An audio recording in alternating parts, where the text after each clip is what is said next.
Bangladesh premier লিগের সবশেষ আসর নিয়ে ব্যাপক সমালোচনা হয়েছিল দেশের ক্রিকেট পাড়ায়। টিকিট নিয়ে অব্যবস্থাপনা থেকে শুরু করে ফ্র্যাঞ্চাইজিদের টাকা নিয়েও টালবাহানা বিপিএলকে প্রশ্নবিদ্ধ করেছিল, যে কারণে আগামী বিপিএল ঘিরে নতুন করে পরিকল্পনার ছক আঁকতে শুরু করেছেন আমিনুল ইসলাম বুলবুলের বোর্ড।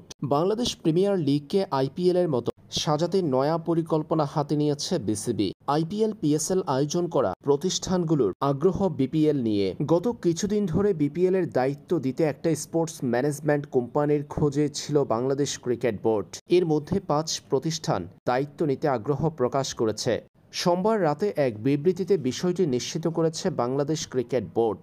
বিসিবির পক্ষ থেকে জানানো হয়েছে, বিপিএল এর মার্কেটিং পরামর্শদাতা প্রতিষ্ঠান নিয়োগে আগ্রহ প্রকাশ করেছে বেশ কয়েকটি প্রতিষ্ঠান। আবেদনও জমা দিয়েছে তারা। বিপিএল এর দলগুলোর মালিকানাতেও আসতে পারে পরিবর্তন, বাড়তে পারে বিদেশি খেলোয়াড়ের সংখ্যা। বিদেশি ক্রিকেটারদের অনাগ্রহ কমবে যদি ফ্র্যাঞ্চাইজিগুলো আর্থিক দেনার ক্ষেত্রে স্বচ্ছতা দেখাতে পারে। সেই বিষয়টি নিয়েও ভাববে বাংলাদেশ ক্রিকেট বোর্ড। সব মিলিয়ে আগামী বিপিএল আসরকে বদলে দিতে বিশাল কর্মযজ্ঞ হাতে নিয়েছে বাংলাদেশ ক্রিকেট বোর্ড।